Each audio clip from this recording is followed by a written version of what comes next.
أعوذ بالله من الشيطان اللعين الرجيم.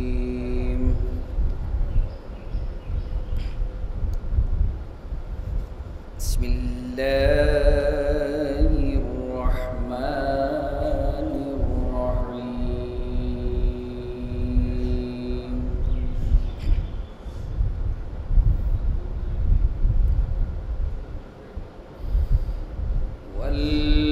والقمر قدرناه منازل حتى عاد كالعرجون القديم.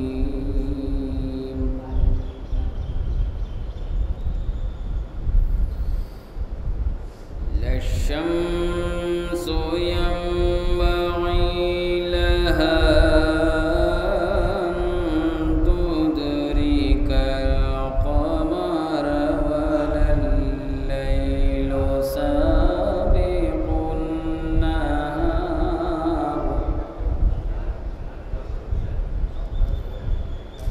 وكل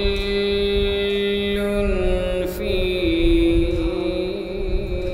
فلك يسبحون.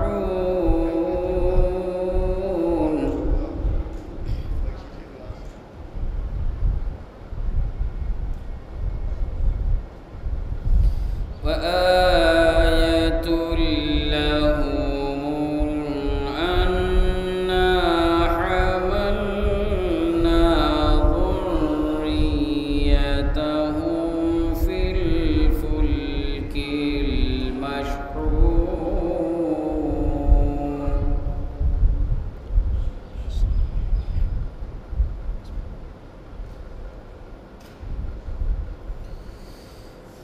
وخلقنا لهم من مثله ما يركبون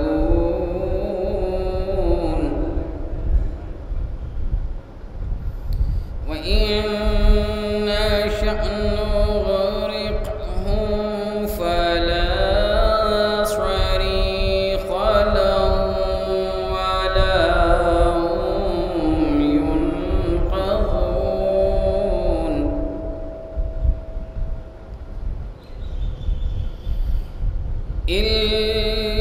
إلا رحمة منا ومتاعا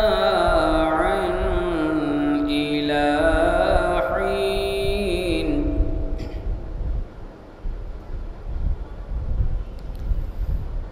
وإذا قيل لهم اتقوا ما بين أيديكم وما خلفكم لعلكم ترحمون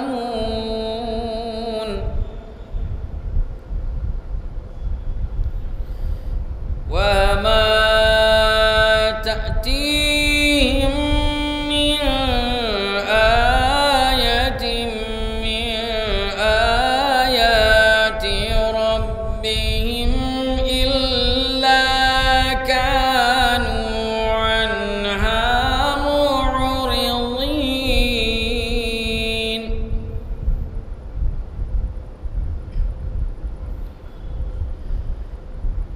وإذا قيل لهم أنفقوا مما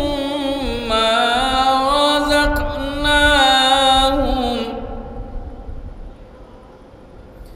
وإذا قيل لهم أنفقوا مما رزقكم الله قال الذين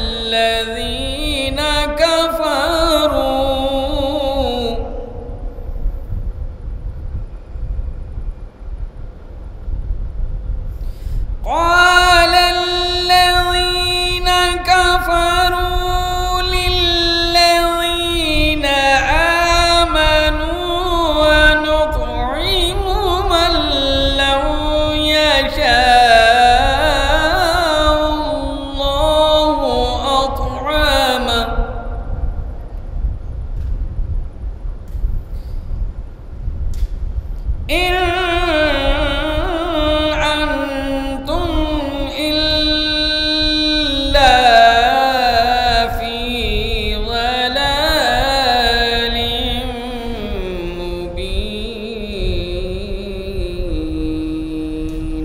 صدق الله العلي العظيم.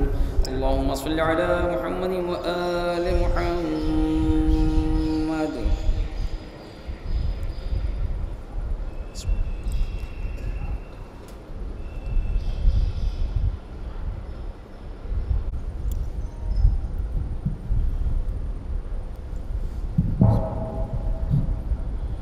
السلام علیکم ورحمۃ اللہ وبرکاتہ۔ سورہ مبارکۃ الفاتحہ۔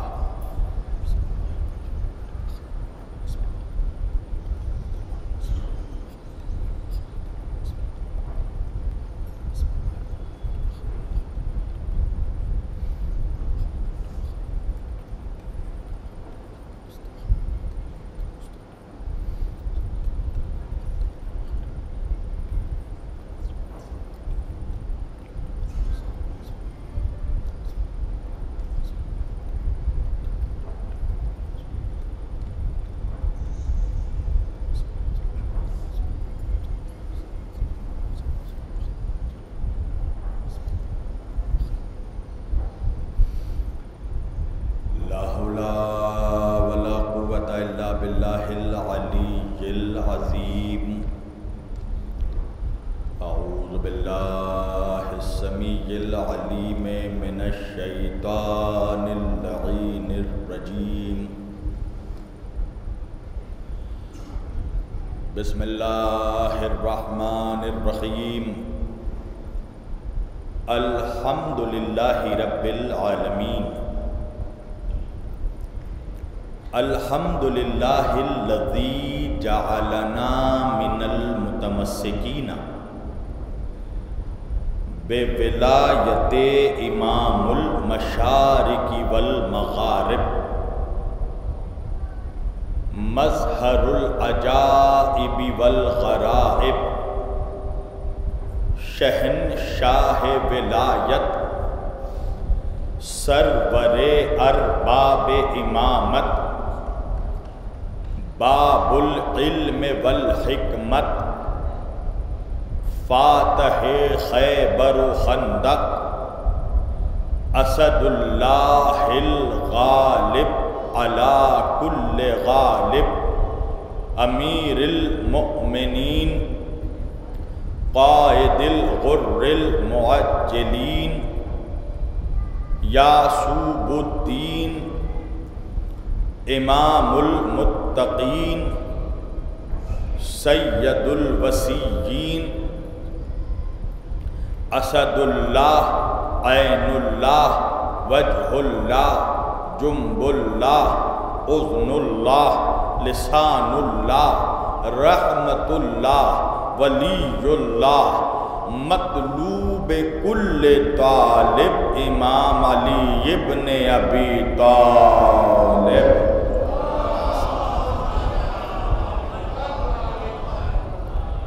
والصلاة والسلام والتحیۃ والاکرام علی سید الانبیاء والمرسلین، خاتم النبیین، طٰہٰ و یاسین، شفیع المذنبین، امام الحرمین والقبلتین، وسیلتنا فی الدارین، صاحب قبا و قوسین، جد الحسن والحسین، محبوب رب المشرقین و رب المغربین، مولانا و مولا الثقلین، سیدنا و نبینا و شفیعنا و طبیبنا و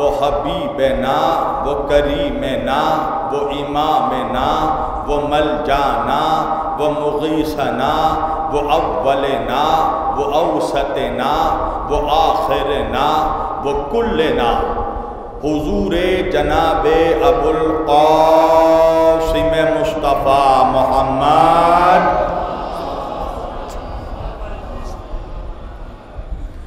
و اہل بیتہ الطیبین الطاہرین المعصومین المظلومین المنتخبین المنتجبین الغر المیامین ولعنۃ اللہ علی اعدائہم اجمعین من یومنا ھذا الی قیام یوم الدین۔ اما بعد فقط قال اللہ تعالی فی الفرقان الحمید والمحکم کتابہ المجید وقولہ الحق وقال رسول اللہ صلی اللہ علیہ وآلہ وسلم وقولہ الحق انی تارک فیکم الثقلین کتاب اللہ وعطرتی واہل بیتی۔ صدق اللہ المولانا العلی العظیم وبلغنا رسولہ النبی الامین الکریم ونحن علی ذلک لمن الشاہدین والشاکرین والحمد للہ رب العالمین۔ ایک بار دیگر درود پڑھیں سب مل کر نبی اور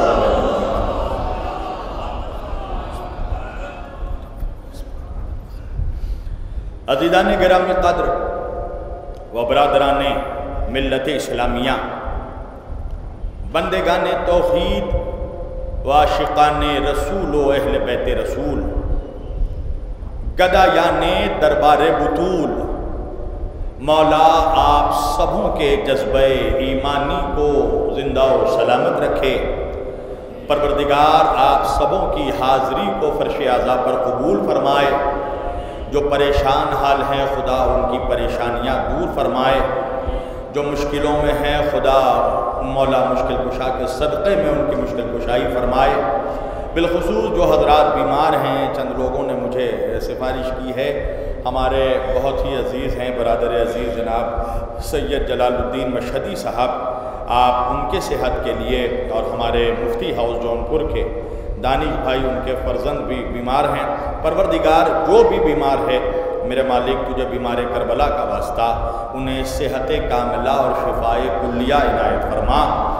پروردگار ہمارے دلوں میں ولایت امیر المؤمنین تا دم حیات قائم و دائم رکھ، جب تک زندہ رکھنا ایمان پر قائم رکھنا، جب موت دینا تو محمد وآل محمد کی محبت و مودت میں موت دینا۔ پوری دنیا میں پروردگار جو حالات ہیں اس وقت، ایرانی اقوام، ایرانی افواج، انقلاب ایرانی، انقلاب اسلامی، یمن کے زیدی حوثی، حزب اللہ، انصار اللہ اور جتنے ناصرانہ نے اسلام دنیا میں دشمنوں کے خلاف برسر پیکار ہیں، بالخصوص آیت اللہ العظمیٰ سید علی خامنائی کی جان و مال و عزت و آبرو کی حفاظت فرما۔ انہیں اپنے دشمنوں پر اس صدی کی سب سے بڑی کامیابی اور کامرانی عطا فرما۔ امریکہ، اسرائیل اور ان کے اتحادیوں کو نست و نابود کر دے۔ فلسطین کے مظلوم مسلمانوں کی مدد فرما، ظالموں کو تباہ و برباد کر دے۔ مالک جلد از جلد وقت کے حجت کے ظہور میں تعجیل فرما، ہم سبوں کو ان کے مخلص غلاموں میں ناصرین میں شمار فرما۔ ایک بلند ترین صلوات پڑھیں سب مل کر۔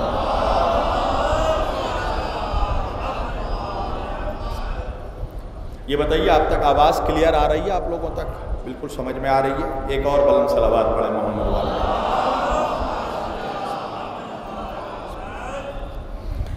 عزیزان گرامی قدر و عزیزان محترم، اس عشرہ مجالس محرم جو کہ سرزمین لکھنؤ شہر ادب میں اس بڑے امام بارگاہ عالیہ آصفی میں ہر سال من جانب امام زمانہ ٹرسٹ کے منعقد کیا جاتا ہے، جس کے اہم یعنی چیف کہہ لیجئے ہمارے جناب صارم مہندی صاحب اس وقت ہمارے درمیان موجود ہیں، اور بہت سے مہمانان ہمارے اس فرش اعضا پر دیوا شریف سے، مراد آباد سے اور سرزمین بنگال سے تشریف لائے ہیں۔ پروردگار ان سبوں کی حاضریوں کو اور ان سبوں کے محبتوں کو اس فرش اعضا پر اہل بیت کے بارگاہ میں قبول فرما لے۔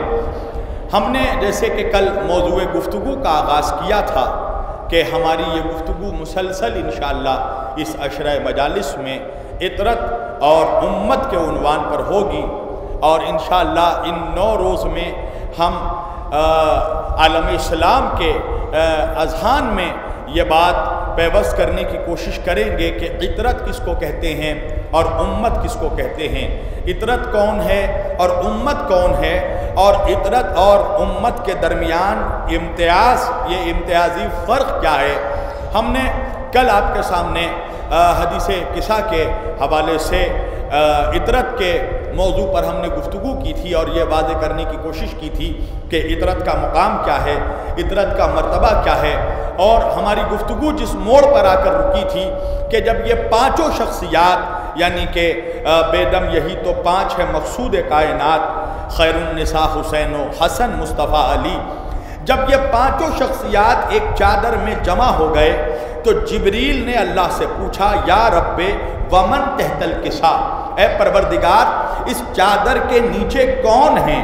تو پروردگار عالم نے یہ جواب دیا قال اللہ یعلم یا ملائکتی وسکان السماواتی وعزتی وجلالی انی ما خلقت سماء مبنیا ولا ارضا مدحیا ولا قمرا منیرا ولا شمسا مضیئا ولا فلک یدور ولا بحر یجری ولا فلک یسری الا فی محبت ہؤلاء الخمسۃ الذین ہم تحت الکساء۔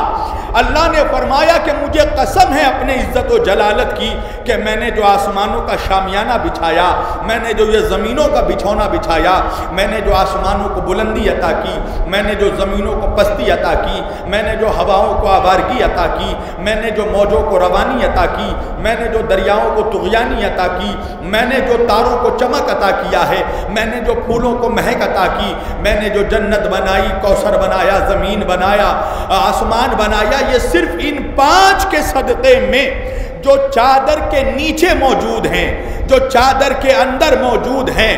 اب جب ملائکہ نے پوچھا پروردگار ذرا ہم کو اور واضح کر دے کہ وہ حضرات کون ہیں، تو اللہ نے یہ ارشاد فرمایا ہم فاطمہ و ابوہا و بعلہا و بنوہا، اس چادر کے نیچے فاطمہ ہیں، ان کے بابا ہیں، ان کے شوہر ہیں، ان کے بچے ہیں۔ توجہ کیجئے گا، اللہ نے حدیث قصہ میں جو مرکز پنجتن بنایا، مرکز اہل بیت بنایا، اور اہل بیت کا تعارف کا ذریعہ جس ذات مقدسہ کو اللہ نے قرار دیا وہ ذات جناب سیدہ عالمیان جناب فاطمہ الزہرا سلام اللہ علیہا ہیں۔ اللہ فرماتا ہے کہ اس چادر کے نیچے فاطمہ ہیں، ان کے شوہر ہیں، ان کے بابا ہیں، ان کے بچے ہیں۔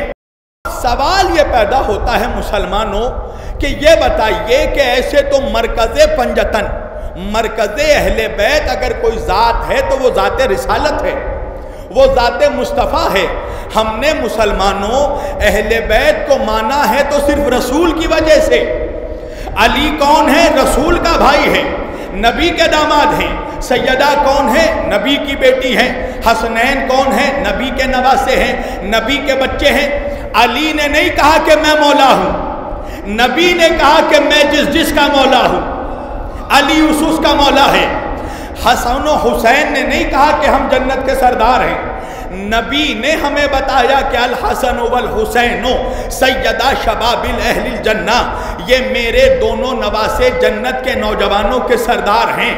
جناب فاطمہ الزہرا سلام اللہ علیہا نے نہیں کہا کہ میں عورتوں کی سردار ہوں، میرے نبی نے سیدہ کے احترام میں کھڑے ہو کر یہ فرمایا کہ فاطمہ تو سیدۃ النساء العالمین، فاطمہ زمانے کی جہان کی عورتوں کی سردار ہیں۔ تو نبی نے بتایا کہ فاطمہ کا مقام کیا ہے، نبی نے بتایا کہ علی کا مقام کیا ہے، نبی نے بتایا کہ حسن و حسین کا مقام کیا ہے۔ اس کا مطلب یہ ہے کہ ہم نے جو پنجتن کو مانا وہ نبی کی وجہ سے، علی سے محبت کی تو نبی کی وجہ سے، علی کو مولا مانا تو نبی کی وجہ سے، شہزادی کا احترام کیا تو نبی کی وجہ سے۔ تو اب سوال یہ پیدا ہوتا ہے کہ جب ہر شے نبی سے ہے اور پنجتن میں جتنی ذوات مقدسہ ہیں وہ سب کے سب جب نبی سے ہیں تو اللہ نے اس وقت حدیث قصہ میں پنجتن کا تعارف اپنے نبی کے ذریعہ کیوں نہیں کروایا؟ نہیں پہنچے آپ؟ بھئی اللہ نے کیسے انٹروڈکشن کروایا پنجتن کا؟ تعارف کیسے کروایا کہ یہ فاطمہ ہیں، ان کے بابا ہیں، ان کے شوہر ہیں، ان کے بچے ہیں۔ اللہ ایسے بھی تعارف کروا سکتا تھا نا کہ اس چادر میں میرا رسول ہے، اس کی بیٹی ہے، اس کا بھائی ہے، اس کے بچے ہیں، مگر اللہ نے نبی کے ذریعہ نہیں، بی بی زہرا کے ذریعہ پنجتن کا تعارف کروایا۔ اچھا نبی کے ذریعہ نہ صحیح، اللہ مولا علی کے ذریعہ بھی تعارف کروا سکتا تھا۔ اللہ یہ کہہ سکتا تھا کہ اس چادر میں علی ہیں، ان کے بھائی ہیں، ان کی زوجہ ہیں، ان کے بچے ہیں۔ اچھا علی کے ذریعہ نہ صحیح، امامین کریمین حسن و حسین علیہ السلام کے ذریعہ اللہ تعارف پنجتن کروا سکتا تھا کہ اس چادر میں حسنین ہیں، ان کے نانا ہیں، ان کے بابا ہیں، ان کی ماں ہیں، مگر اللہ نے تعارف کا ذریعہ صرف ذات فاطمہ کو بنایا۔ صرف فاطمہ کے ذریعہ اللہ نے پنجتن کا تعارف کروایا کہ اس میں فاطمہ ہیں، ان کے بابا ہیں، ان کے شوہر ہیں اور ان کے بچے ہیں۔ وجہ یہ ہے کہ اللہ نے بی بی زہرا کے ذریعہ پنجتن کا تعارف اس لیے کروایا کہ اللہ کو پتا تھا کہ آنے والے زمانوں میں منافق ملا کو اہل بیت میں، نبی کے گھر والوں میں سب کو شامل کرنے کی کوشش کرے گا، اسے بھی شامل کر دے گا، ماموں کو بھی شامل کر دے گا، بھانجوں کو بھی شامل کر دے گا۔ اللہ نے فاطمہ کے ذریعہ اہل بیت کا تعارف کر کے بتایا کہ فقط رسول کے رشتہ دار کو اہل بیت نہیں کہتے، بطول کے رشتہ دار کو۔ ایک صلوات پڑھیے محمد و آل محمد پر۔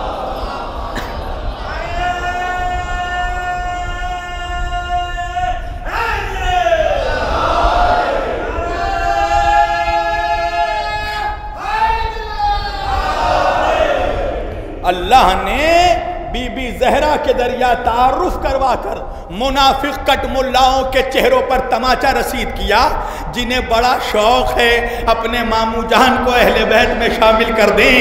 تو اللہ نے کہا یہ مت دیکھ کہ رسول سے کس کا رشتہ ہے، یہ دیکھ کہ بطول سے کس کا رشتہ ہے۔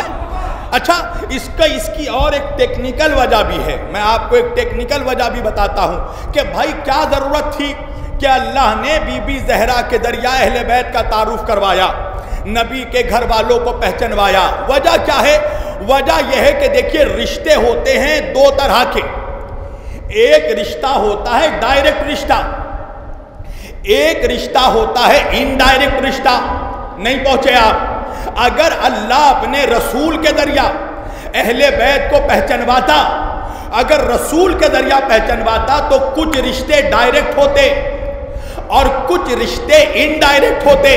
مثلا اللہ جب یہ تعارف کرواتا کہ اس چادر میں میرا رسول ہے، اس کی بیٹی ہے، تو بھائی بیٹی کا باپ سے ڈائریکٹ رشتہ ہوتا ہے۔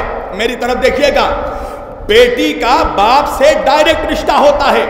تو بی بی سیدہ کا رشتہ جو ہوتا وہ نبی سے ڈائریکٹ ہے کہ اس میں اس چادر میں میرے رسول کی بیٹی ہے، یہ ہے ڈائریکٹ رشتہ۔ پر اس کے بعد اللہ یہ کہتا کہ اس بستر اس چادر میں میرے رسول کا بھائی ہے۔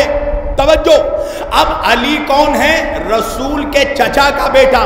نہیں پہنچے آپ؟ چچا کا بیٹا، یعنی کہ ڈائریکٹ رشتہ نہیں ہے، انڈائریکٹ رشتہ ہے۔ بیچ میں چچا آ گیا۔ اللہ توجہ کیجئے، میں کچھ پہنچانے کی کوشش کر رہا ہوں۔ رسول کا علی ہے چچا داد بھائی، تو بیچ میں ہے چچا، تو یہ رشتہ ڈائریکٹ نہیں انڈائریکٹ رشتہ۔ پھر کیا تعارف ہوتا حسن و حسین کا کہ اس چادر میں رسول کے نواسے ہیں، تو نواسوں کا رشتہ بھی انڈائریکٹ تھا، بیٹی کے بچے، بیٹی کے بیٹے۔ اچھا تو دو رشتے انڈائریکٹ ہوتے، ایک رشتہ ڈائریکٹ ہوتا۔ اچھا اگر اللہ علی کے ذریعہ اہل بیت کا تعارف کرواتا تو یہاں بھی کچھ رشتے ڈائریکٹ ہوتے، کچھ رشتے انڈائریکٹ ہوتے۔ بھائی علی کے چچا کا بیٹا ہے، علی کا بھائی ہے، یعنی کہ انڈائریکٹ رشتہ، چچا کا بیٹا ہے رسول۔ اچھا تعارف ہوتا علی کی زوجہ، ڈائریکٹ رشتہ۔ علی کے بچے ڈائریکٹ رشتہ مگر رسول سے انڈائریکٹ رشتہ۔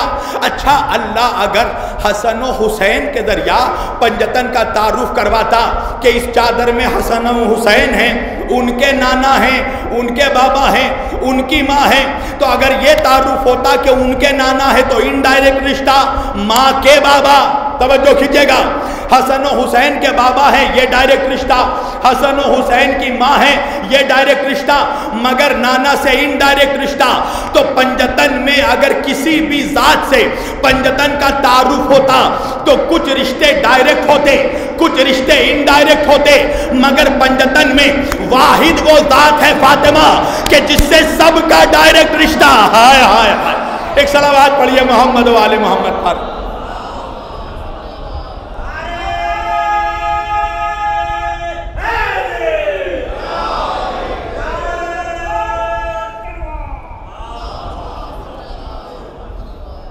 بی بی سیدہ وہ ذات ہیں کہ جس کا پنجتن میں سب سے ڈائریکٹ رشتہ، فاطمہ کے بابا ڈائریکٹ رشتہ، فاطمہ کے شوہر ڈائریکٹ رشتہ، فاطمہ کے بچے ڈائریکٹ رشتہ۔ اب جب یہ پنجتن جمع ہو گئے تو فرشتے نے پوچھا یا رب ومن تحت الکسا، اے پروردگار اس چادر کے نیچے کون ہے؟ کل میں نے ایک وجہ بتائی تھی، آج دوسری وجہ بتاتا ہوں کہ آخر وہی جبریل جو کبھی حسن و حسین کے لیے درزی بن کر آئے، جو کبھی حسن و حسین کے لیے لباس لے کر آئے، جو کبھی حسنین کا جھولا جھلانے کے لیے آئے، جو کبھی در فاطمہ سے روٹی لینے کے لیے آئے، اس جبریل نے کیوں نہیں پہچانا کہ چادر کے نیچے کون ہیں؟ وجہ یہ ہے کہ اگر چادر کے نیچے جو ہستیاں تھیں اگر یہ الگ الگ ہوتی تو جبریل پہچان لیتے۔ اللہ اکبر، اگر یہ ہستیاں الگ الگ ہوتی تو شاید یہ پہچان لیتے، مگر جب پانچوں ہستیاں ایک ساتھ چادر کے نیچے جمع ہو گئیں تو اب پہچاننا مشکل تھا۔ مثلا میں آپ کو اگر کہوں کہ بھائی اس دروازے سے بھی روشنی آ رہی ہے، اس دروازے سے بھی روشنی آ رہی ہے، اس دروازے سے بھی روشنی آ رہی ہے، اب مجھے بتائیے کہ اس دروازے کی روشنی کون سی ہے، اس دروازے کی روشنی کون سی ہے؟ آپ کہیں گے مولانا یہ تو ہم نہیں بتا سکتے، اس لیے کہ ساری روشنیاں ایک ہال میں جمع ہو چکی ہیں۔ اللہ اکبر، بھائی ساری روشنیاں ایک ہال میں جمع ہو چکی ہیں، اب تک آپ نہیں سمجھے۔ یہی وجہ ہے کہ میرے نبی نے یہ فرمایا اولنا محمد و اوسطنا محمد و آخرنا محمد و کلنا محمد، میرا پہلا بھی محمد ہے، میرا آخری بھی محمد ہے، میرا اوسط بھی محمد ہے، ہم سب کے سب محمد ہیں، میرے گھر میں سب محمد ہیں، محمد کے گھر آنے والے۔ یہی وجہ ہے کہ ایک شخص امام جعفر صادق علیہ السلام کے پاس آیا، امام جعفر صادق علیہ السلام کے پاس آیا اور آنے کے بعد کہنے لگا امام آپ کے نانا نے یہ فرمایا ہے، رسول اللہ نے یہ فرمایا ہے اولنا محمد و اوسطنا محمد و آخرنا محمد و کلنا محمد، میرا پہلا بھی محمد، میرا اوسط بھی محمد، میرا آخر بھی محمد، ہم سب کے سب محمد۔ اللہ نے جیسے ہی اس شخص نے امام جعفر صادق علیہ السلام کو کہا تو صادق نے کہا کہ میرے نانا نے جو کچھ فرمایا ہے وہ سچ ہے۔ بھائی میں اردو میں تقریر کر رہا ہوں، صادق نے کہا کہ یہ سچ ہے جو میرے نانا نے فرمایا ہے۔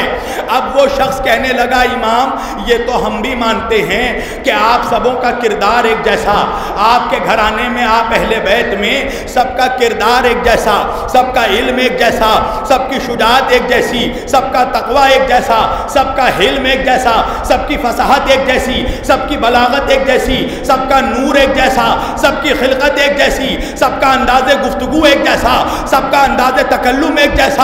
یا امام آپ سب کے سب کی سیرت تو ایک جیسی ہے مگر بظاہر دیکھنے میں آپ سب کی صورت تو ایک جیسی نہیں ہے، سب کی الگ الگ تصویریں ہیں، تو پھر آپ سب کے سب محمد کیسے ہو گئے؟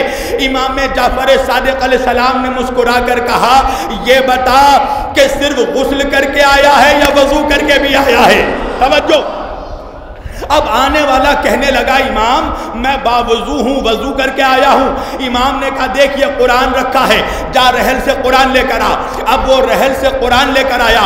امام نے کہا کہ اسے کھول۔ اب جب اس نے قرآن کھولا امام نے کہا کیا ہے؟ کہا مولا سورہ الحمد ہے۔ امام نے کہا پیج پلٹ، اب کیا ہے؟ کہا مولا سورہ بقرہ ہے۔ کہا اب پیج پلٹ، اب کیا ہے؟ کہا امام سورہ بقرہ ہے۔ کہا آگے چل اور کیا ہے؟ کہا امام سورہ مزمل ہے۔ کہا آگے چل اور کیا ہے؟ کہا امام سورہ مدثر ہے۔ کہا آگے چل اور کیا ہے؟ کہا امام یاسین ہے، طٰہٰ ہے، مزمل ہے، مدثر ہے، فلق ہے، ناس ہے۔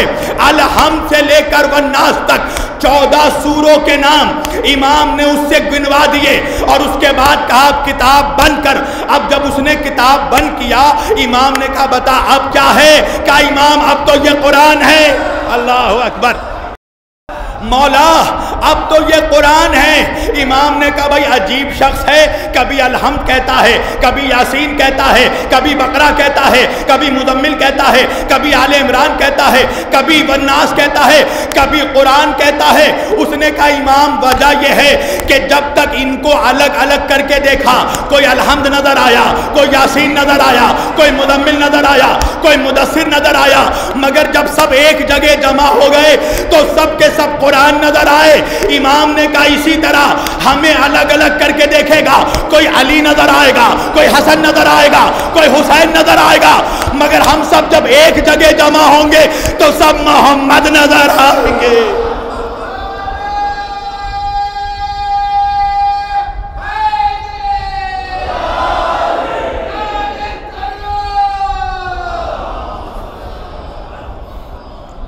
جب تک ہمیں الگ الگ کر کے دیکھو گے ہم میں کوئی علی نظر آئے گا، کوئی حسن نظر آئے گا، کوئی حسین نظر آئے گا، کوئی باقر نظر آئے گا، کوئی جعفر نظر آئے گا، کوئی موسیٰ نظر آئے گا، مگر ہماری حقیقت یہ ہے کہ جب ہم سب ایک جگہ جمع ہو جاتے ہیں تو ہم سب کے سب محمد ہیں۔ کل میں نے آپ کو عرض کیا تھا نا کہ جو بھی آیا تو اس نے یہی کہا کہ ہم نبی کے جسم کی خوشبو محسوس کر رہے ہیں۔ اس کا مطلب یہ ہے کہ جو خوشبو نبی کے جسم میں تھی وہی خوشبو علی کے جسم میں، جو خوشبو علی کے جسم میں وہی خوشبو حسن کے جسم میں، جو خوشبو حسن کے جسم میں وہی خوشبو حسین کے جسم میں، یا جملہ بدل کر کہہ دوں جو نور نبی کے جسم میں ہے وہی نور علی کے جسم میں، جو نور علی کے جسم میں ہے وہی نور حسن کے جسم میں، وہی نور حسین کے جسم میں۔ مگر اب کیا کیجئے گا مسلمانوں، یہ بہت بڑے افسوس کا مقام یہ ہے کہ ان مسلمانوں میں ہی آج بھی ایسے ایسے منافق موجود ہیں جو اپنے نبی کے نور ہونے کا ہی انکار کرتے ہیں۔ توجہ ہے بھائی، اپنے رسول کے نور ہونے کا اہل بیت کو تو چھوڑ دیجئے، ابھی میں ثابت کروں گا کہ اس کی وجہ بغض اہل بیت ہے کہ نبی کے نور ہونے کا انکار کر دیا۔ اچھا، اس بات پہ جبکہ بحث ہونی نہیں چاہیے تھی، اس بات پہ مسلمانوں میں کوئی آرگومنٹ، کوئی اختلاف، کوئی ڈیبیٹ ہونا ہی نہیں چاہیے تھا۔ وجہ یہ ہے کہ میرے رسول نے خود یہ فرما دیا۔ جب میرے رسول سے پوچھا گیا کہ یا رسول اللہ، اللہ نے سب سے پہلے کس چیز کو خلق کیا، تو میرے نبی نے فرمایا اول ما خلق اللہ نوری، اللہ نے سب سے پہلے میرے نور کو پیدا کیا۔ اس کا مطلب یہ ہے کہ زمین نہ تھی، میرے نبی کے نبی کا نور تھا، آسمان نہ تھا، میرے نبی کا نور تھا، جنت نہ تھی، میرے نبی کا نور تھا، کوثر نہ تھا، میرے نبی کا نور تھا، دریا نہ تھا، میرے نبی کا نور تھا، سمندر نہ تھا، میرے نبی کا نور تھا، فرشتے نہ تھے، میرے نبی کا نور تھا، ملائکہ نہ تھے، میرے نبی کا نور تھا، حوریں نہ تھی، میرے نبی کا نور تھا، غلمان نہ تھا، میرے نبی کا نور تھا، لوح نہ تھا، میرے نبی کا نور تھا، قلم نہ تھا، میرے نبی کا نور تھا، کتابیں نہ تھی، میرے نبی کا نور تھا، الفاظ نہ تھے، میرے نبی کا نور تھا۔ ارے حد تو یہ ہے کہ جب لفظ تھا خود نہ تھا، میرے نبی کا نور تھا۔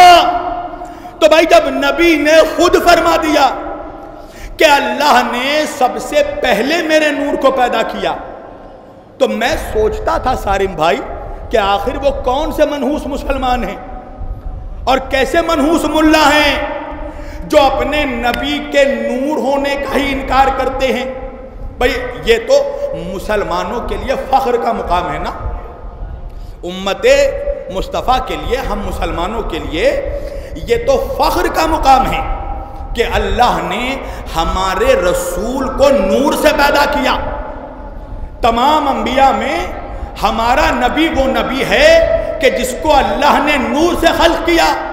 تو ہم مسلمانوں کے لیے تو یہ پراؤڈ کا مقام ہے, فخر کا مقام ہے. میں سوچتا تھا آخر یہ کون سے منحوس ملا ہیں جو اپنے نبی کے نور ہونے کا انکار کرتے ہیں. شاید لکھنؤ نہیں پہنچ رہا جہاں میں پہنچانا چاہتا ہوں. بھئی مان لو میرے والد ڈاکٹر ہیں. اب میرے والد کے 3 بیٹے ہیں. 3 میں سے ہم 2 بیٹے, ان کے 2 بیٹے, ہم 2 بھائی, ہم یہ فخریہ طور پر کہتے ہیں کہ ہمارے والد ڈاکٹر ہیں. ہم فخر سے سینہ تان کر کہتے ہیں ہمارے والد صاحب ڈاکٹر ہیں. مگر جو تیسرا بیٹا ہے, نہیں لکھنؤ کا جملہ میں کہہ دوں, جو 3 نمبر کا بیٹا ہے, ہائے ہائے ہائے, وہ یہ نہیں مانتا کہ ان کے والد ڈاکٹر ہیں. وہ کہتا میرے بابا ڈاکٹر نہیں ہیں.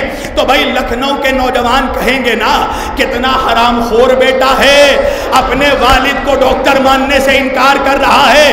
تو بھائی میں سوچتا تھا کہ جب میرے رسول نے خود یہ کہہ دیا کہ اللہ نے سب سے پہلے میرے نور کو پیدا کیا, تو آخر وہ کیسے منحوس ملا ہیں جو میرے رسول کے نور ہونے کا ہی انکار کرتے ہیں. مجھے بات تب سمجھ میں آئی جب میں نے پوری حدیث پڑھی. حدیث یہاں ختم نہیں ہوتی کہ نبی نے فرمایا اول ما خلق اللہ نوری, اللہ نے سب سے پہلے میرے نور کو پیدا کیا. اگر نبی یہ کہہ کر رک جاتے تو شاید سارے مسلمانوں کے ملا نبی کو نور مان لیتے. مگر میں کیا کروں لکھنؤ والوں, ملاؤں کے گلوں میں آج تک بنی امیہ کی ہڈی اٹکی ہوئی ہے. بڑا چالاک ہے ملا. اگر نبی فقط یہ کہہ کر رک جاتے کہ اللہ نے سب سے پہلے میرے نور کو پیدا کیا تو شاید ہر مولوی نبی کو نور مان لیتا. مگر نبی نے فوراً آگے بڑھ کے کہا انا و علی من نور واحد, میں اور علی ایک نور کے 2 حصے ہیں. اب بات سمجھ میں آئی. مولوی جو نبی کے نور ہونے کا انکار کرتا ہے وہ نبی کے بغض میں نہیں, علی کے بغض میں.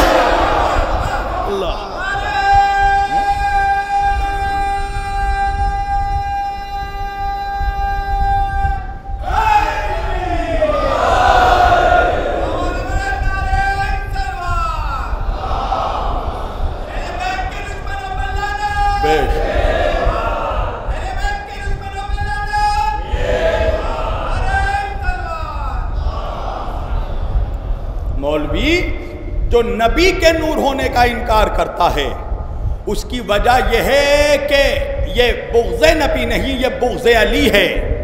اگر نبی صرف اتنا کہتے کہ میں نور ہوں تو شاید ہر مولوی نور مان لیتا.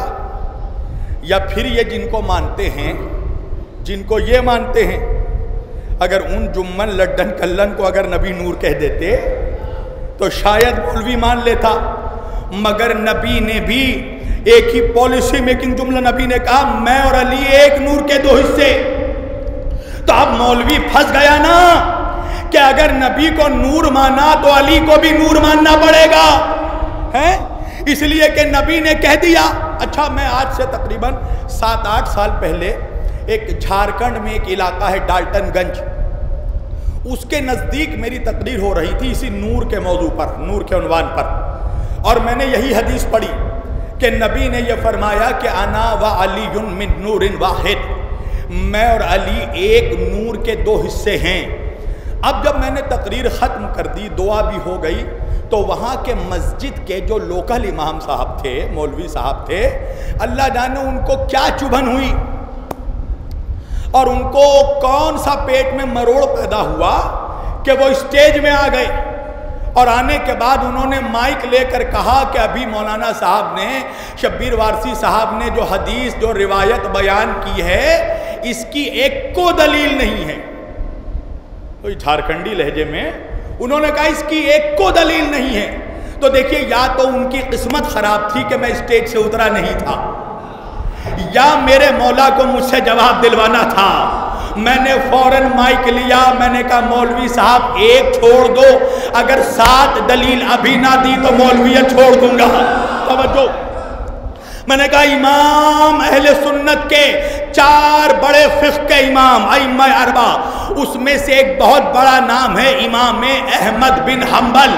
میں نے شاید آپ کو بتایا تھا کہ ہم علی والے امام احمد بن حنبل کا بہت احترام کرتے ہیں، بہت تعظیم کرتے ہیں۔ وجہ یہ ہے کہ سنیوں کے ائمہ 4 میں یہ پہلا فقہ وہ امام ہے، امام احمد بن حنبل، جس نے مولا علی کا نام خلافت راشدہ کے فہرست میں شامل کیا اور جس نے مولا علی کو خلیفہ راشد تسلیم کیا۔ ورنہ ان سے پہلے مسلمانوں کا حال یہ تھا کہ مسلمان نحوست کی اس دلدل میں کھڑا تھا جہاں مسلمان ملا علی کو خلیفہ راشد بھی نہیں مانتا تھا۔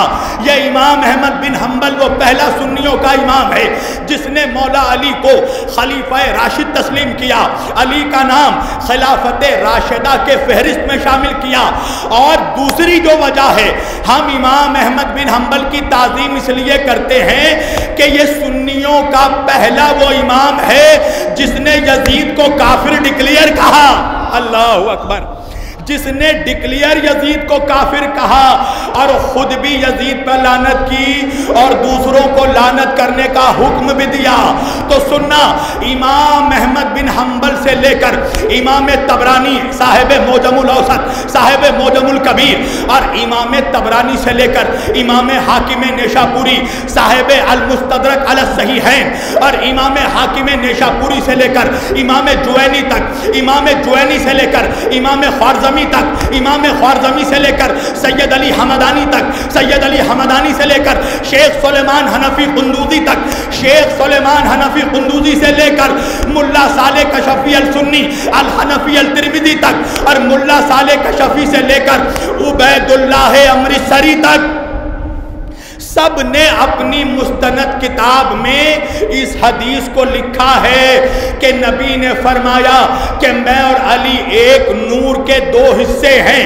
اور امام احمد بن حنبل نے اپنی مستند کتاب میں فضائل الصحابہ میں یہ کھل کر لکھا کہ نبی نے فرمایا کہ اللہ نے میرے اور علی کے نور کو آدم کی خلقت سے 14,000 سال پہلے خلق کیا۔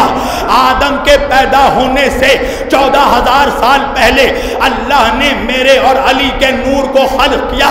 ہم اللہ کے عرش پر میں اور علی اللہ کی تسبیح پڑھا کرتے تھے، اللہ کی تسبیح کیا کرتے تھے۔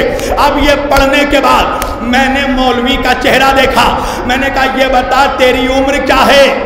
اچھا یہ بتاؤ جوانوں، لکھنؤ والوں، آج کے دور میں لوگ ایوریج کتنا جی رہے ہیں؟ تو کوئی بہت زیادہ جواب دے گا تو 60 سال، کوئی جی گیا تو جی گیا، ورنہ حالات تو یہ ہے کہ جوانی میں لوگوں کو موت آ رہی ہے، جوانی میں لوگوں کو ہارٹ اٹیک آ رہا ہے، یہاں ہر چیز میں ملاوٹ ہے۔ اگر کوئی 60 تو بہت جی گیا، ورنہ ہر چیز میں ملاوٹ، ہوا میں ملاوٹ، پانی میں ملاوٹ، تیل میں ملاوٹ، دودھ میں ملاوٹ، سبزی میں ملاوٹ، کھانے میں ملاوٹ۔ ارے جب مولویوں نے دین میں ملاوٹ کر دی، شریعت میں ملاوٹ کر دی، تو ہواؤں میں اور اناج میں ملاوٹ ہو گئی تو تعجب کی بات کیا ہے؟ ایسے ملاوٹ زدہ ماحول میں اگر کوئی بہت زیادہ جی رہا ہے اکرم بھائی تو 60 سال جی گیا تو بہت جی گیا۔ میں نے مولوی کو دیکھ کر کہا یہ بتا 60 سال میں 14 سال تیرے بچپنے میں گزر گئے، 26 سال تیری جوانی میں گزر گئی، 20 سال تیرے بڑھاپے میں گزر گئے، 60 سال کی عمر میں تیرے پیر قبر میں لٹک گئے۔ میں نے کہا منحوس، 14 سال کا بچپنا، 26 سال کی جوانی اور 20 سال کا بڑھاپا لے کر اس علی کا ذکر مٹانے چلا ہے جو تیرے باپ آدم سے بھی پہلے تھا۔ ایک صلوات پڑھیے محمد و آل محمد پر۔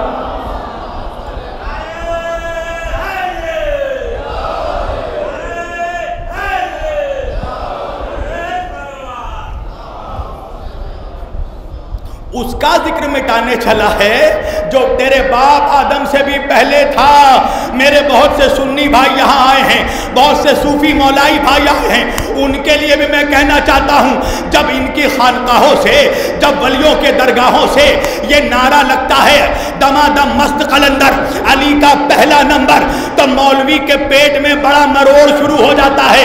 مولوی کہتا نہیں نہیں، علی کا پہلا نمبر نہیں ہے، علی کا چوتھا نمبر ہے۔ میں نے کہا رے ملاؤں، یہ بحث کرنا بند کرو کہ علی کا پہلا نمبر یا چوتھا نمبر، ارے علی تو اس وقت بھی تھا جب نمبر نہیں تھا۔ ہائے ہائے ہائے ہائے،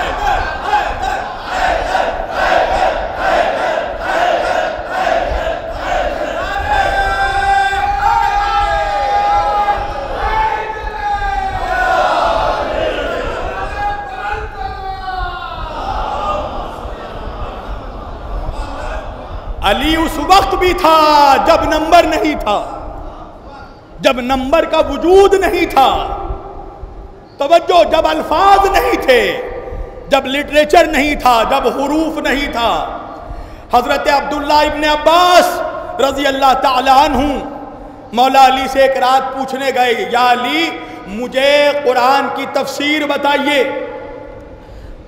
پوری رات گزر گئی تفسیر بتاتے بتاتے، قلم کی روشنائی ختم ہو گئی، کاغذ و کرتاس ختم ہو گئے، پوری رات گزر گئی، گلدستہ اذان پر مؤذن پہنچ گیا۔ حضرت عبداللہ ابن عباس کہنے لگے، یا علی پوری رات گزر گئی مگر قرآن کی تفسیر مکمل نہیں ہوئی۔ علی نے کہا اگر ان شارٹ سننا چاہتے ہو عبداللہ ابن عباس، اگر قرآن کی تفسیر مختصر الفاظ میں سننا چاہتے ہو تو سن لو۔ اللہ نے جب سارے کائنات کے علم کو جمع کیا تو اسے قرآن میں رکھ دیا، اور جب قرآن کے علم کو اللہ نے سمیٹا تو سورہ الحمد میں رکھ دیا، اور جب سورہ الحمد کے علم کو اللہ نے جب سمیٹا تو بسم اللہ الرحمن الرحیم میں رکھ دیا۔ جب بسم اللہ الرحمن الرحیم کے علم کو سمیٹا تو بائے بسم اللہ میں رکھ دیا، اور جب بسم اللہ کے با کے علم کو سمٹا تو با کے نقطے میں رکھ دیا۔ عبداللہ ابن عباس نے کہا مولا مجھے بتائیے تو وہ نقطہ کون ہے؟ علی نے کہا عبداللہ دیکھ بھی رہے ہو پوچھ بھی رہے ہو۔ صلوات پڑھیے محمد و آل محمد پر۔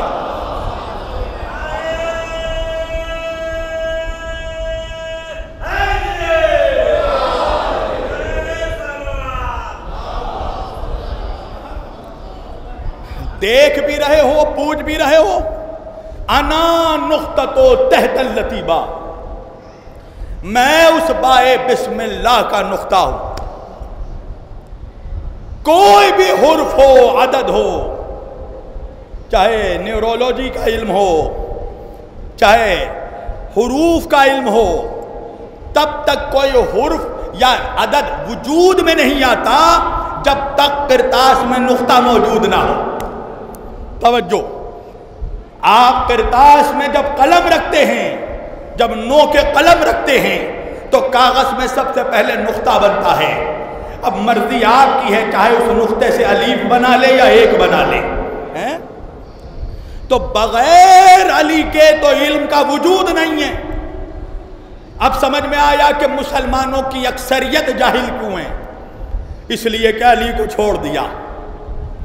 بھائی جب آپ تعلیم حاصل کرتے ہیں تو تعلیم میں 5 حروف ہیں، یعنی تعلیم بھی بغیر پنجتن کے نہیں ہو سکتی۔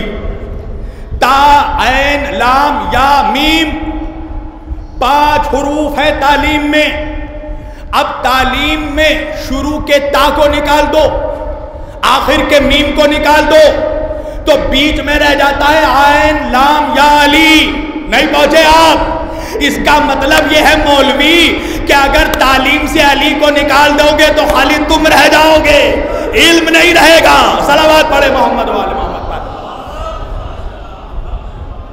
بغیر علی کے علم کا کوئی وجود نہیں ہے۔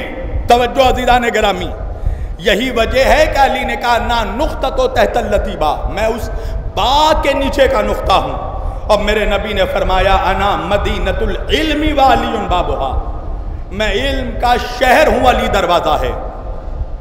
اچھا، نبی اتنا کہہ کر نہیں رکے کہ میں شہر ہوں، علی دروازہ ہے، صرف یہ کہہ کر نہیں رکے، آگے بڑھ کے نبی نے ایک اور جملہ انکلوڈ کیا حدیث میں۔ کیا جملہ کہا؟ نبی نے کہا جس کو بھی شہر میں آنا ہے وہ دروازے سے آئے۔ نہیں پہنچا لکھنؤ، بھائی میرے جب نبی نے یہ کہہ دیا کہ میں شہر علی دروازہ، تو بات تو کمپلیٹ ہو گئی۔ اب تو یہ سمجھ میں آ جانے والی بات ہے نا، سائیکولوجیکل بات ہے کہ جب نبی نے کہہ دیا میں شہر علی دروازہ، تو سب کے بات سمجھ میں آ گئی کہ بھئی شہر میں جانا ہے تو دروازے سے ہی جانا ہے۔ تو پھر نبی کو الگ سے کہنے کی ضرورت کیا تھی کہ جس کو شہر میں آنا ہے وہ دروازے سے آئے؟ یعنی کہ آقا بھی جانتے تھے کہ میری امت میں ایسے ایسے منحوس پیدا ہوں گے جو شہر میں کھڑکیوں سے کودنے کی کوشش کریں گے۔ صلوات پڑھیے محمد و آل محمد پر۔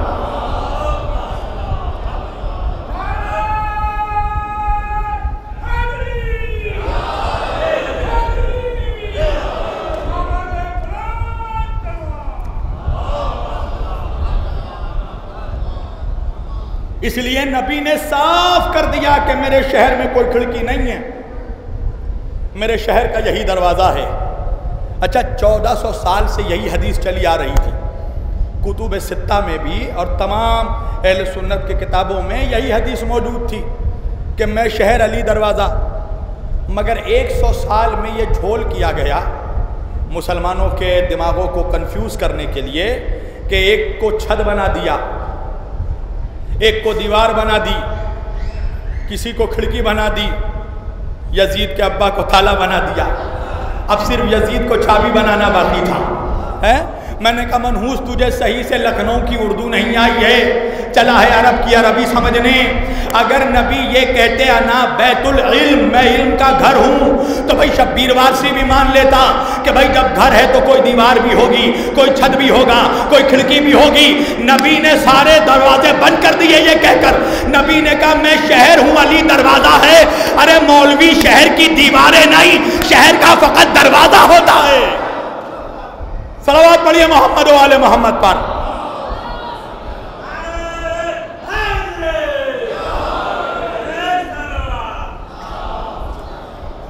تو جس کو بھی شہر میں آنا ہے اس کو دروازے سے آنا پڑے گا، اس لیے کہ نبی کے علم کا شہر کا دروازہ علی ہے۔ جس کو علم چاہیے اس کو علی کے چوکھٹ پر آنا پڑے گا، علی کے راستے سے گزرنا پڑے گا۔ ایک بات سمجھ لو مسلمانوں، علی کے بغیر تمہیں علم نہیں مل سکتا، اہل بیت کے بغیر تمہیں عزت نہیں مل سکتی۔ آج جو مسلمانوں نے علم سے ہاتھ دھو لیا، وجہ یہ ہے کہ اہل بیت کو چھوڑ دیا۔ آج عزتوں سے ہاتھ دھو لی مسلمانوں نے، وجہ یہ ہے کہ اہل بیت کو چھوڑ دیا۔ پوری دنیا کے آپ مسلمانوں کے حالات دیکھ لیں، ہر جگہ جو مسلمان ذلیل ہو رہا ہے، مسلمان رسوا ہو رہا ہے، صرف وجہ یہ ہے کہ مسلمانوں نے اہل بیت کو چھوڑ دیا۔ اور نبی یہی کہہ کر گئے تھے کہ مسلمانوں قیامت تک نہ قرآن کا دامن چھوڑنا، نہ اہل بیت کا دامن چھوڑنا، اس لیے کہ نہ قرآن اہل بیت سے جدا ہے، نہ اہل بیت سے قرآن جدا ہے، نہ قرآن اہل بیت سے کبھی الگ ہوگا، نہ اہل بیت قرآن سے الگ ہوں گے۔ یہ دونوں ثقلین ہیں، برابر کا وزن ہے۔ جب تک ان دونوں کا دامن تھام کر رکھو گے کبھی گمراہ نہیں ہوگے۔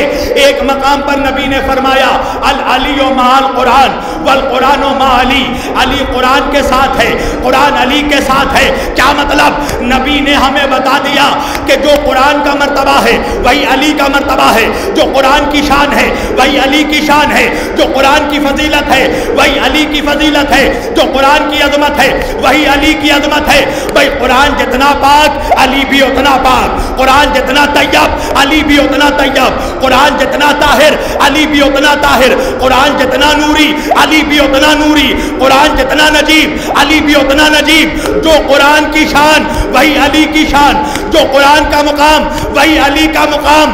مگر ایک فرق ہے مسلمانوں، ایک فرق ہے، قرآن کو چھونے کے لیے جسم کا پاک ہونا ضروری ہے، اور علی سے محبت کے لیے نسل کا پاک ہونا۔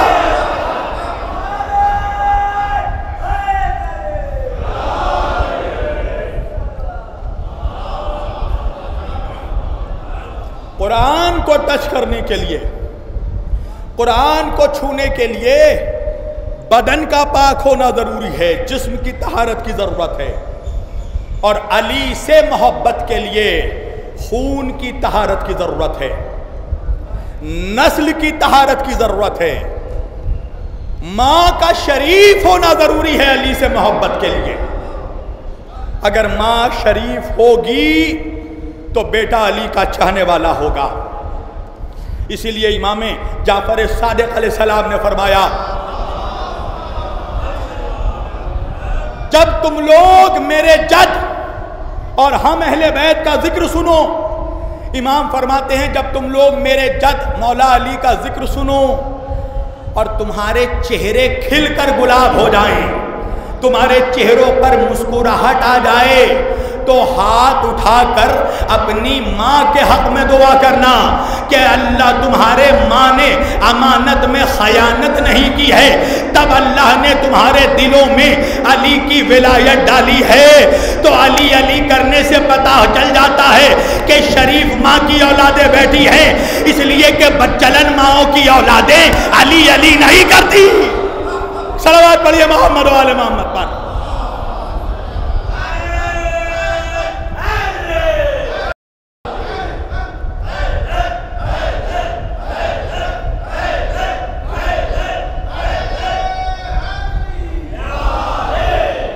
علی سے محبت کے لیے ماں کا شریف ہونا ضروری ہے۔ بس سمیٹ دی میں نے اپنی گفتگو۔ وہی عطرت مصطفیٰ سے محبت کرے گا، وہی اہل بیت مصطفیٰ سے محبت کرے گا کہ جن کی ماؤں نے امانت میں خیانت نہیں کی ہوگی۔ قسم خدا کی ناز کرو اپنے قسمتوں پر کہ تمہارا فرش عزائے حسینی میں بیٹھنا ثبوت ہے کہ تمہاری مائیں شریف ہیں۔ تمہاری ماؤں نے بچپن میں تمہیں الف لیلا کے قصے نہیں سنائے، تمہاری ماؤں نے تمہیں علی کی شجاعت سنائی ہے، تمہاری ماؤں نے تمہیں عطرت اطہار کی قربانیاں سنائی ہیں، تب جا کر آج تم فرش عزائے حسینی پر بیٹھے ہو۔ ہاں عزاداران سید الشہداء، کل پہلی تاریخ سے ماہ محرم الحرام کا آغاز ہو چکا، مسلسل تمام عزاداران سید الشہداء اس وقت عزاداری سید الشہداء میں مصروف ہو چکے ہیں۔ وجہ یہ ہے کہ ہم سب دعائے زہرا ہیں، یہ ہماری طاقت و توانائی نہیں ہے، یہ ہماری قوت جسمانی کا اثر نہیں ہے کہ ہم یہاں پر موجود ہیں، یہ دعائے بی بی زہرا ہے کہ ہم یہاں فرش عزا پر آج بیٹھے ہیں۔ اس لیے کہ جب اس واقعہ کرب و بلا کی، جب اس واقعے کو سنایا تھا فرشتوں نے رسول کو آ کر، تو میرے نبی کے آنکھوں میں آنسو جاری تھے۔ آل محمد نے پوچھا، اہل بیت نے پوچھا، یا رسول اللہ آپ رو کیوں رہے ہیں؟ تو میرے آقا نے فرمایا کہ وجہ یہ ہے کہ میں جس حسین سے اتنی محبت کرتا ہوں کہ میں اس وقت تک سجدے سے سر نہیں اٹھاتا جب تک میرے پشت سے حسین نہ اتر جائے، تاکہ حسین کو تکلیف نہ پہنچے۔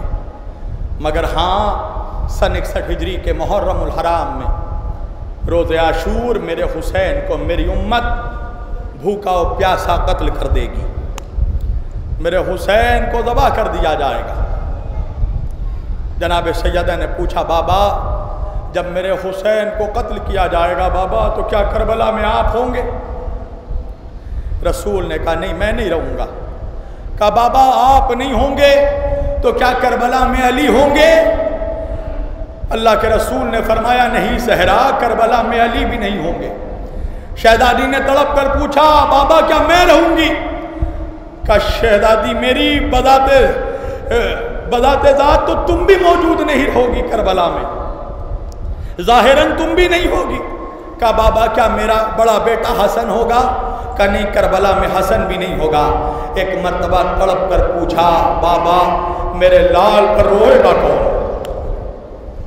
بابا میرے لال پر گریہ کون کرے گا؟ میرے لال پر آنسو کون بہائے گا؟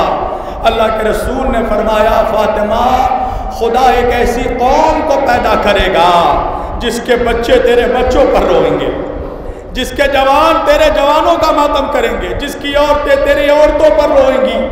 عزادارو اتنا کہنا تھا، ایک مرتبہ حسین اپنی جگہ سے اٹھے، نانا کے پاس گئے، نانا جب میرا عزادار محشر کے دن آئے گا نانا، آپ میرے رونے والوں کو کیا انعام دیجئے گا؟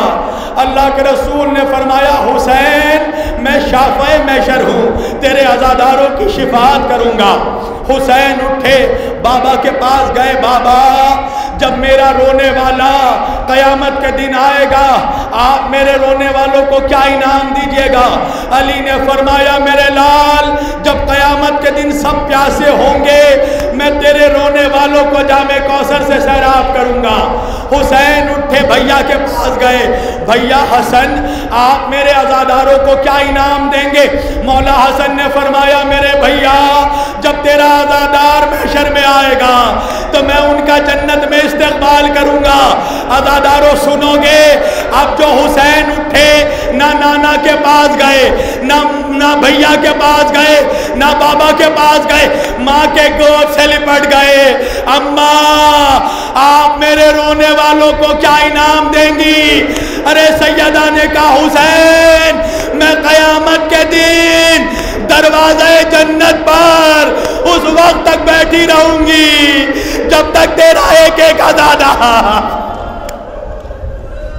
اجرک من اللہ، اللہ آپ کو کوئی غم نہ دے سوائے غم حسین کے۔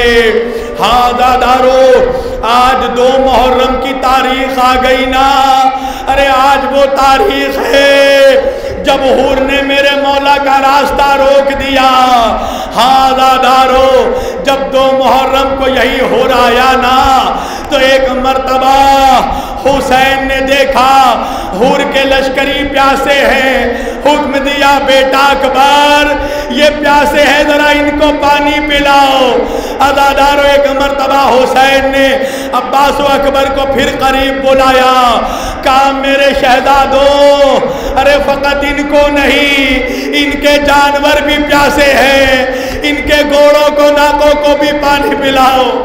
ہاں عزادارو سید الشہداء نے دشمن کے جانوروں کو بھی پانی پلایا، مگر ہاں عزادارو تاریخ گزرتی رہی، شب عاشور آ گئی، جب 9 محرم کی رات آئی ہے، یہی حور ہے جو کل حسین کو گرفتار کرنے آیا تھا، کل دشمن بن کر آیا تھا، مگر آج بے چینی میں کبھی آگے چل رہا ہے کبھی پیچھے چل رہا ہے۔ ایک مرتبہ حور کے بیٹے نے پوچھا بابا اتنے پریشان کیوں ہو، بابا اتنے بے چین کیوں معلوم ہو رہے ہو؟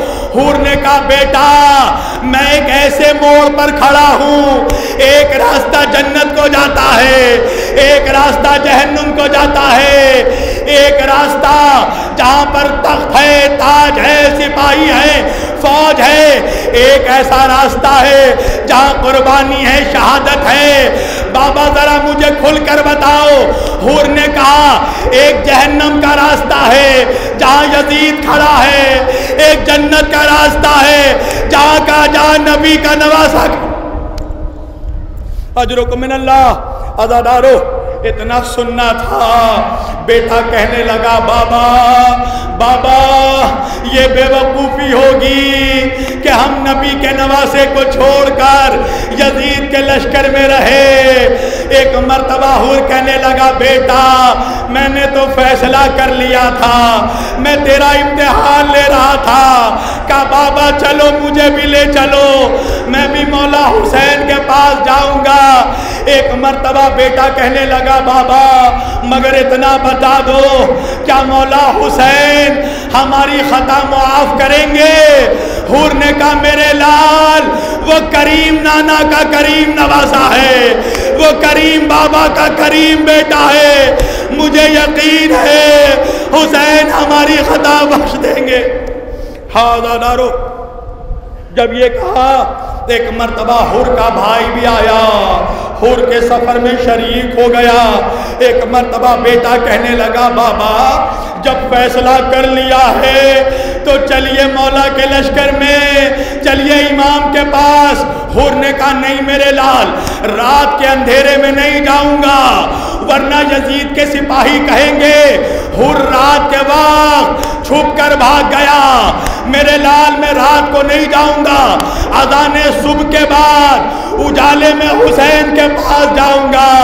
ہاں عزادارو، نماز صبح کا وقت آیا، حر نے نماز ادا کی، ایک مرتبہ حسین کی جانب چلا، حر سواری پر بیٹھا تھا، جب خیمے کے نزدیک جانے لگا ایک مرتبہ سواری سے اتر گیا، بیٹے سے کہنے لگا بیٹا میں کیسے حسین کا سامنا کروں گا، ارے میرے آنکھوں میں پٹی باندھ دو، میرے ہاتھ رسیوں سے باندھ دو، میں غلام کی طرح حسین کے پاس جاؤں گا۔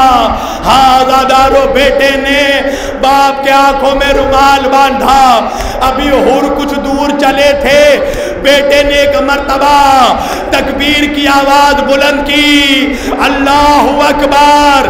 حر نے کہا بیٹا کیا ہو گیا؟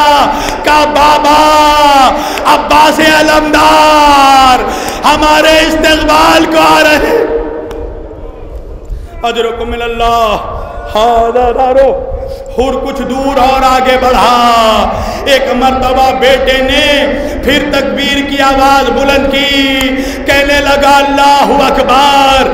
حر تڑپ گیا، کہا بیٹا اب کیا ہو گیا؟ کہا بابا شبیہ مصطفیٰ علی اکبر ہمارے استقبال کو آئے، اجرکم من اللہ۔ حاضرارو، حر تیزی سے آگے بڑھنے لگا، ایک مرتبہ کچھ قدم چلا تھا، بیٹے نے ایک مرتبہ زوردار آواز سے تکبیر کی صدا بلند کی، اللہ اکبر۔ حر بے چین ہو گیا، بیٹا کیا ہو گیا؟ کہا بابا ارے نبی کا نواسا علی کا لال ہمارے استقبال۔ حاضرارو، حسین ابن علی حر کے استقبال کو آئے، ایک مرتبہ حر حسین کے قدموں میں گر گیا، کہنے لگا مولا کیا میرے جیسے خطا کار کی خطا معاف ہو سکتی ہے؟ ارے حر کے شانوں کو پکڑا، حسین نے اٹھا کر سینے سے لگایا، حر تو دنیا میں بھی میرا بھائی ہے، تو آخرت میں بھی میرا بھائی ہے۔ ہاں عزادارو، اتنا کہنا تھا، حسین نے ایک مرتبہ کہا حر تو آج آیا ہے حر، میں شرمندہ ہوں تیرے سامنے۔ حر مضطرب ہو کر کہنے لگا، اپنے بابا کو آواز دیتا ہے، حر دوڑ کر بیٹے کے لاش کے قریب پہنچا، مگر کیا دیکھا؟ حر سے پہلے حسین موجود ہے، ارے حر کے بیٹے کا سر حسین کے زانوؤں میں، حر تڑپ گیا، مولا غلام کے جنازے میں آقا کس لیے آیا ہے؟ ارے حسین نے کہا حر جوان بیٹے کا لاشا بوڑھا باپ نہیں اٹھا سکتا، میں کہوں گا مولا ابھی تھوڑا وقت گزرے گا، آپ کا جوان بیٹا ایریا رگڑے گا۔